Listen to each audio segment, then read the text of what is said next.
To you. Fabulous shorts. Oh, thank you. They've been a hit, the pineapples Yeah, today. I'm not surprised. They're great. They're absolutely great. Thank you, Joanna. We're from the New Music Buzz, yes. Great. Well, so lovely to meet you, and congratulations on the show. Thank you. I know working in TV, we get the interview, we don't get the interview, we have good days, we have bad days. So in the office on your side, is that something that we can see on the show, the good days, the bad days? What can we expect? Anybody who's worked in an office will recognise this show. You don't have to be interested in media or fashion, because it's really about the ups and downs of a real office workplace. It's all the characters that you probably have in your own office. It's the conflicts, it's the tension when you're working on deadline, it's the, conflict around wanting to be the best. Cosmo is the biggest women's media brand in the world, and it takes a lot of energy and effort and, frankly, genius on behalf of the team to stay up in that position. And so that's really what the show is about, a group of people working really hard together to do their very best. Yes. And when this concept was pitched to you, I mean, I'm sure your life already is so busy. What made you say, yes, let's do it? Well, when I arrived at Cosmo, really, I would say every other week I would get a call from a TV production company saying, we would love to make a show about Cosmo. We love the idea of making a show about Cosmo. It'll be fun. And so eventually I sat down with a producer who I'd worked with before on Project Runway All-Stars, and he happened to come into the office on a very frenetic day. We had Miley Cyrus had tweeted out her cover to all her fans and said, please put the cover all over every other magazine, take over newsstands, do a cover jack. Then we had other magazines calling up to complain. I had retailers calling me. I had Miley on the other line. And Rob looked at me, and he was really there to have coffee and suggest some ideas. And he suddenly said to me, this is the show. This is the show. And of course, there was great drama when the cameras moved in on the first day because my job changed. So I moved into the corporate world, and the staff were all very anxious. And I think if you've ever worked in an office and had a change of boss, you know how unsettling and unnerving that is. And you see the staff go through a lot of stress in, hoping that they can impress the new editor coming in. They're all trying super hard. But that was not the drama we were expecting when we first agreed to do the show.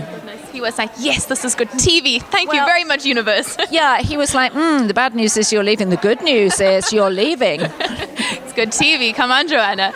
And like you've said, like we know Cosmo is just so successful. I'm sure you have no problem booking content and booking stars for your magazine. But who has been that one cover that you haven't managed to book yet? It's hard to think of anyone who actually hasn't done Cosmo over the years. I mean, sometimes what happens is stars do Cosmo as their first magazine, and then they decide that they want to go a little bit darker and they want to go more exclusive, and so they will then do W magazine, for example. But it's pretty hard to think of anybody that's turned Cosmo down. We've pretty much had everybody on the cover. I think we gave the first cover of a big magazine to Adele, to Rihanna, to J-Lo. Pretty much everybody has been on the cover of Cosmo. And growing up as a little girl, is this where you thought you would be one day? Is this the job that you've always wanted, to be involved in such an incredible magazine like Cosmo? Well, when I was quite precocious, so I started reading Cosmo at about 13 or 14, and I used to rush off to the newsagents, get the new episode or get the new issue, roar back to my bedroom, throw the door closed, and leap on my bed and devour every page. It was really like a sort of big meal for me. And then at the end of it, I would throw it across the room, leap up, and decide that my life would change and be so much better from now on. So for me, it was very much a self-improvement tool. It was empowering. I was excited to get out there and make my life start to happen. And I think reading a copy of Cosmo still feels like that. Yeah. And going online and being amused by Cosmo, it makes you laugh. We're in there with you. We know what it's like to wake up with a hangover on a Monday morning and realize that you're already half an hour late. We're with you all the way.